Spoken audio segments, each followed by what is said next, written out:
There are a lot of things you can expect if you work alone in a fire lookout tower in the Appalachian Mountains. You might hear the wind shaking the tower all night, or see a bear crossing down the hill, or spend entire days without seeing a single human being. But nobody told me that the thing I'd fear the most would be the two-way radio sitting on my desk. When I accepted the job, I thought it'd be the quietest work a person who wants to get away from the city noise could ever get.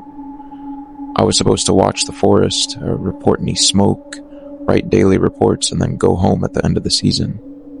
After just 3 weeks, I found myself wishing I'd never climbed up to that tower in the first place, because I started receiving a radio call every single night from a tower that was officially shut down over 10 years ago. My name is Daniel, and I was working on a seasonal contract with the U.S. Forest Service in western North Carolina.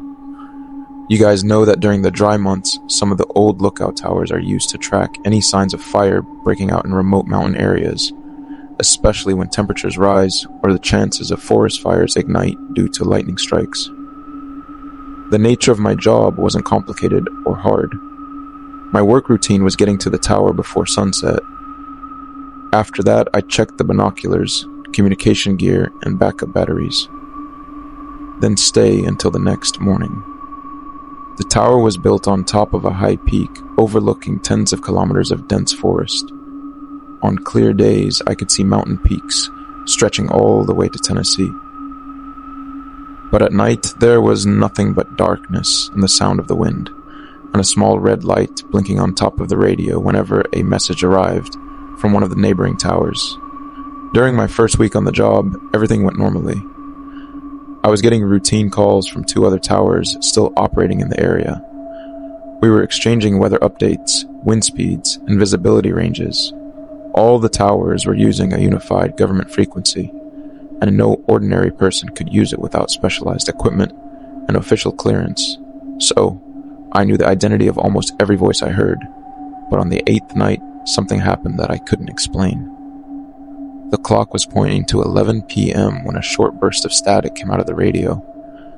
I picked up the mic handset thinking one of the towers was asking for an update, but all I heard was a man's voice talking very calmly, as if he was reading from a paper in front of him. He said, "Tower Echo 7, do you copy?" I answered him immediately. "This is Tower Ridge 3. I copy loud and clear. Identify yourself." A silence fell for 2 seconds, then he said, "Black Mountain Tower." My hand froze. I knew that name because I had seen it on old maps the management handed us at the start of the season. Black Mountain Tower was no longer in service, because it was shut down after sustaining structural damage more than 10 years ago, and most of its equipment was removed later. At first, I thought a technician was testing the frequency, or that there was a mix-up in the identification. So I asked him for the tower number again. He repeated the exact same name. Then he said a short sentence whose meaning I didn't understand at the time. He said, "Write down the next name." I picked up the pen automatically to write down the name. He said, "Ethan Morris." Then the transmission cut off. I waited for several minutes and tried to call back, but nobody answered. The next morning, I told the district supervisor about what happened. He smiled and said that old radios sometimes pick up interference from distant stations, especially on cold nights, and that some ham radio operators manage to hit strange frequencies, sometimes due to wave reflection in the atmosphere. His explanation was logical and completely convinced me. That same evening, while I was drinking coffee inside the tower, I opened my phone to read the local news. A small headline in an online newspaper caught my attention. "Search teams continue looking for hiker Ethan Morris after his disappearance in Haywood County." I felt a cold chill running down my spine. I clicked on the news to read it in detail and confirm what was going on in my head. The man had disappeared that morning during a solo trip on one of the mountain trails. The date of disappearance was less than 10 hours from the moment I heard his name over the radio. I closed the phone immediately and convinced myself it was just a coincidence, nothing more. The name isn't rare, and there could be dozens of people carrying it. The following night, around the exact same time, the radio went back to making that short burst of static. Then that same calm, clear voice came back, as if he had never left the frequency at all. He said just one sentence. Write down the next name. I grabbed the pen before realizing I was doing it on my own. I wasn't thinking about the possibility of someone playing a prank anymore, because the first coincidence was heavy enough to make me listen until the end. A short burst of static came through, then the man resumed talking in the same calm tone.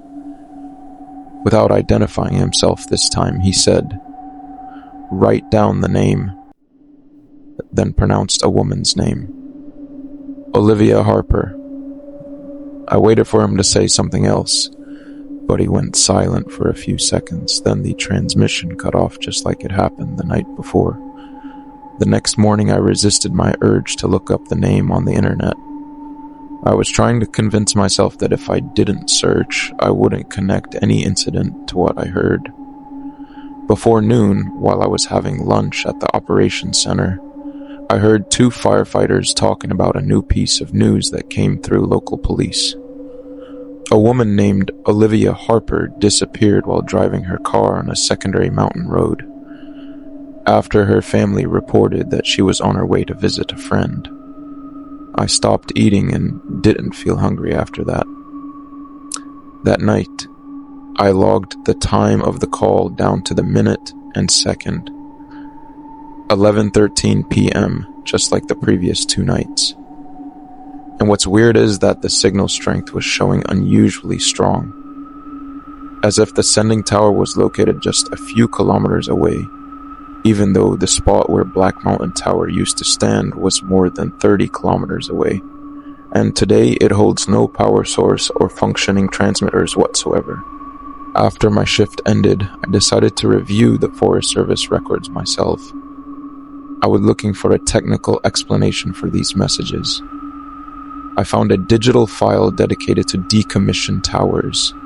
The name Black Mountain Tower was among them. Reason for closure: structural deterioration after several storms. Status: unfit for use. Communication gear: completely removed. Last official day of operation: 12 years ago. I closed the file and saw something small that caught my eye. There was an extra attachment titled "Incident During Shift." I opened the file and found it to be a brief internal report. A few days before the tower shut down, one of the night watchmen disappeared during his shift. He didn't leave the tower, and no trace of him was ever found inside the forest. The report ended with just one sentence: cause of disappearance unknown. The report wasn't talking about a crime, nor an animal attack, nor falling off the tower. He just vanished. I tried to convince myself that what was happening had nothing to do with this file, but curiosity started winning over my fear. On the fourth night, I set up an audio recording device and connected it directly to the radio. I wanted proof that anyone could hear.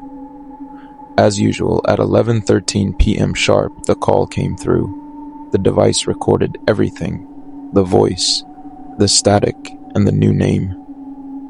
After the shift ended, I took the recording to the operations center and played it in front of the room supervisor.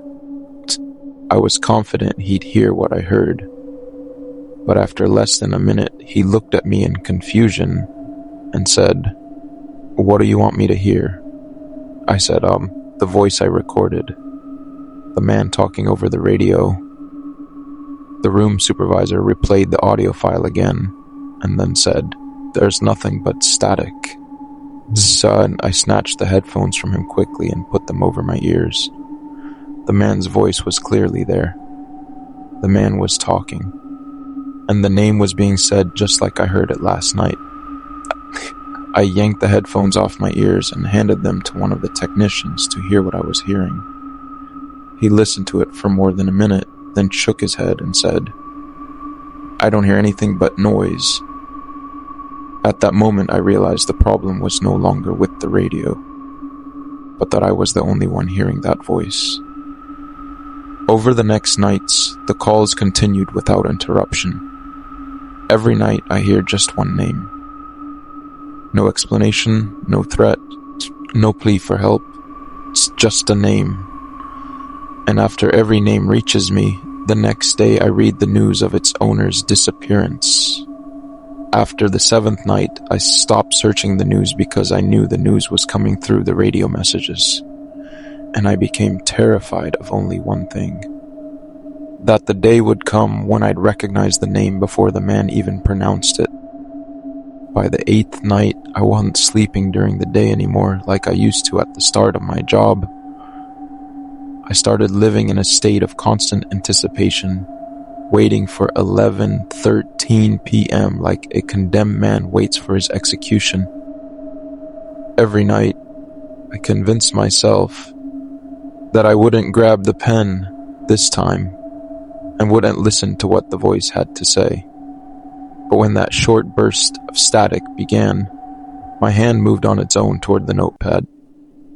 I was no longer afraid of just the radio, but of the next day too, because every name I wrote down turned a few hours later into an official missing person report. It wasn't just a coincidence of names to me because I started digging into the details of every case. The ages were different, jobs were different, and even the locations of disappearance were spaced out across my state of North Carolina and Tennessee. But all of them fell within the range of the Appalachian Mountains or along their edges. And even stranger, the timing of the last appearance for each person was always just a few hours after hearing their name over the radio. I couldn't convince myself it was a coincidence anymore. And at the same time, I didn't have a single piece of evidence I could present to any authority. The recordings contained nothing but static to anyone else. And the Forest Service records confirmed that the tower the speaker claimed to be working from didn't even exist anymore. I decided to do just one thing. If the call was coming from Black Mountain Tower, then I was going there. I took a single day off work and set out on the morning toward the old site. I used the paper map I got from the archives. The trip took more than 3 hours on foot due to the rough terrain, and when I reached the peak, I found almost exactly what I expected. Nothing was left of the tower except the concrete pad and some rusted metal pieces scattered among the trees. There were no power lines, no antennas, no observation room, nor anything that could transmit a radio signal. I took several pictures of the place, then sat for a while, taking it in. Before leaving, I noticed a small metal plaque half buried under autumn leaves. I cleared the dirt off it and found the names of all the watchmen who served the tower since it was built. The last name on the list was Thomas Kane. I instantly remembered the report I read in the archives. This was the employee who vanished during his shift before the tower closed down. That night, I got back to work a bit late and placed the photos in front of me on the desk. I looked at the clock. It was 11:12 p.m.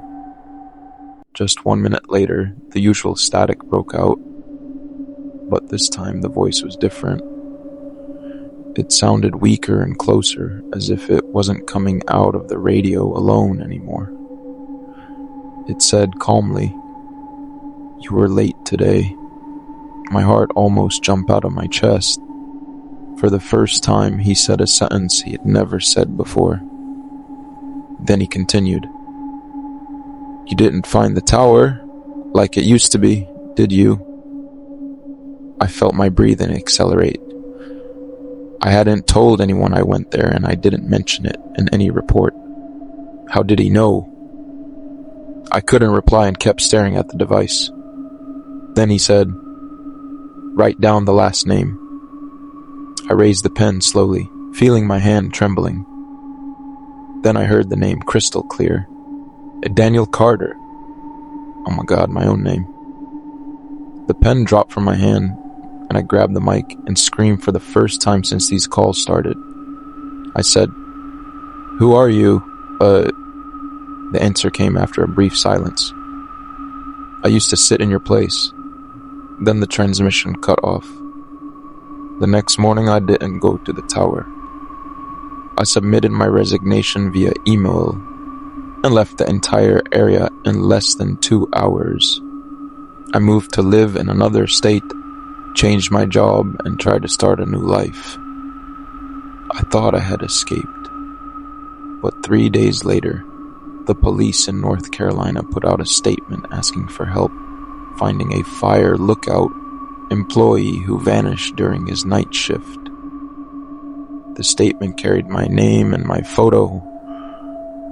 I called the police immediately and told them I was living in my apartment and that I was fine. The officer asked for my name again, and then a long silence fell. He then said in a confused voice, "Sir, we're not talking about you." I felt confused and asked him, "What do you mean?" He said, "The man who disappeared was working at the tower in your place after your resignation." Then he read the full name. He had my exact first name and family name. A man I had never met in my life. A week later, search teams found his car down below the tower. Its door was open and its keys were still in their place.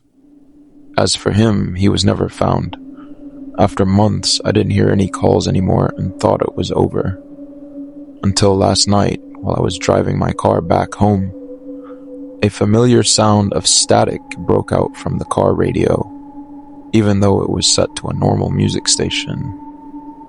Then that calm voice came through again, in that exact same tone I never forgot for a single day.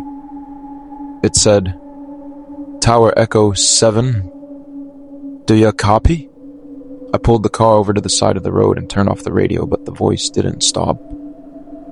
I smashed the radio with a big stone and continued my way home. What is happening? I live in my apartment now, unable to go out to work.